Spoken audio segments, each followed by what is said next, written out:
it's very problematic. I know that we've talked about property tax reform. I did offer an amendment on the floor to increase the homestead exemption, which is now about $28,000 up to $50,000, and increase the eligibility for that to $45,000. That was tabled because I was told that, no, we're doing real property tax relief here because we're going to ask the budget commissions to roll back anything over a 30% carryover for all of our school districts in the state. And I have heard from Little East Lake schools, I've heard from Mentor schools, this could be devastating there. But the problem is this idea came up about 4 days before we voted on the budget. And I said, this thing never came up in the Property Tax Study Committee, which I wrote the language for, it was served as a member. This thing has not been properly vetted, so we'll see what happens there. But, and the other thing I think that was of great concern is the Medicaid cliff that's in there.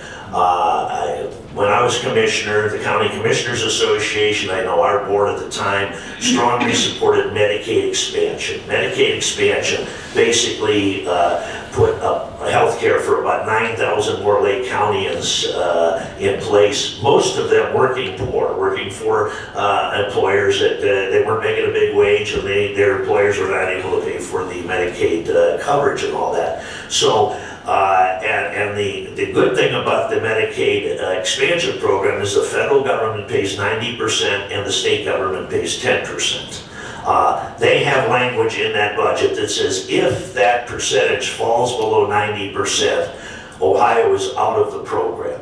And I said, that means if we go down to 89% and instead of 10 cents on the dollar, we're paying 11 cents on the dollar, we're out of this program. That's the way the language reads. And the estimates are that probably about 700,000 Ohioans would lose health care coverage under this. So again, that's one of the many things wrong with the budget. In my entire career, I never voted no on a budget as a city councilman in Wilwick. I never voted no on a budget. My years in the legislature, I never voted for a no on a budget for any of the 20 budgets that I oversaw as a member of this board. This is the first time that I've ever had to vote against a budget because it was that bad. Mr. President, just to follow up, I want to say I totally support your proposal to increase the homestead exemption. I just don't think it goes far enough. I've said we should have a 100% property tax exemption for our seniors, but even if the state legislature can't find it in their hearts to go that far, bumping up the eligibility is certainly important, but what I find shocking is that all the eligibility proposals I've heard, the current is about 40,000, you said bumping it to 45. I mean, how can it be lower than the salary for a state representative or a state senator? I mean, ultimately, if seniors are supposed to live on $40,000 a year, I think they could come right back and say, why are we paying more to a state representative who's in Columbus half the year, when we have to live on $40,000 full-time or we're not in need, quote unquote. So I think we should be looking at tying the exemption requirements to compensation, and I wouldn't tie it to the lowest paid state rep, I'd tie it to the speaker. Because that way, if the speaker wants to cut the homestead exemption, he has to cut his own, or she has to cut her own pay. I don't think it's fair that seniors are paid less or are allowed to earn less than the people who are in Columbus voting for them. I also think that the way we structure these home revaluations has got to change, and I know that you've worked on that issue too. I would personally recommend, as someone who's studied this issue, not just as a commissioner or a councilman, but as a tax professor, I think that we should tie it to the sales price, because that is what a willing buyer paid a willing seller. It's an objective value, and better yet, we don't need to hire an army of government employees to do nothing but revalue people's houses every day. We can save money by cutting the bureaucracy, give it back to the people, and we no longer have to argue how much is your home worth, how much is my home worth. It's decided when you buy your home. And I understand that that requires some sacrifices in other areas, but in a world where we have $600 million for the Browns, in a world where we can seriously propose, and thank goodness it got cut out of HB 15, but in a world where we seriously propose exempting power plants from paying personal property taxes, if we have money for power plants and football teams, where's the money for the seniors? Well, as I've said before, property tax is an extremely complex subject, and that's why I instituted language, put it in the budget to create a property tax study commission and to study the issue, try to understand it, and then see where we can reform that. And I know representatives from Lake County, I know Mr. Massey attended the meetings, or some of the meetings.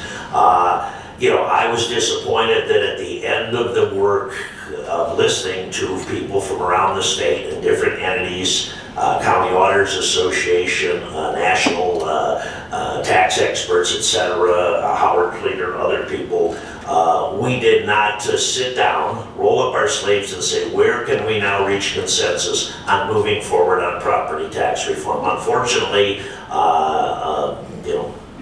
your side of the aisle controls the agenda, your side of the aisle's been in charge for quite some time, and they just decided to put out a laundry list at the end of a few things that possibly we could do, and primarily I see most of the activity taking place on what is more beneficial to the business taxpayers rather than the residential taxpayers. So in terms of property tax relief, Ohio has always replace the revenue that they exempt through property tax relief with the local government. So there is a price tag involved. The amendment I had put on the floor last week probably had a price tag of about $250 million, but I was paying for it by saying, let's get rid of this dubious sales tax holiday that we have for a few days every August, which is of dubious value to the citizens of the state, and use the money to get tax relief to those that really need it. So I think there's a it's frustrating,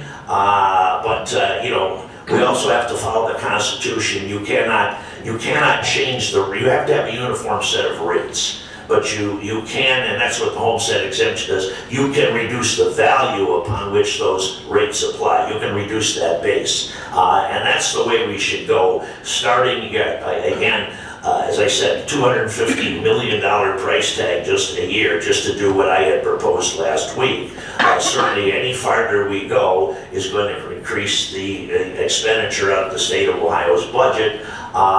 And what has frustrated me is that we gave away $6.2 billion in income tax cuts over the last 3 budgets. And if you talk to the average citizen in Ohio, they say, did I get an income tax cut from the state of Ohio? I'm not aware of that. There's been revenue gone out the door that really should have been spent on tax relief for those that really need it. And especially with so we'll continue to do that. I know when I was commissioner, we had 2.1 inside mills, took that down to 1.0 mills, so that's a 1.1 mill break. You guys are still collecting a 1. If you feel very sorry for your poor taxpayers, you can always jettison that too, because as you know, with that 1%, that 1 mill, that's inside millage, and if property values went up 40% in Lake County, so did that inside millage. So with the property tax reform, but it's been frustrating, and again, they just don't let me be in charge down there.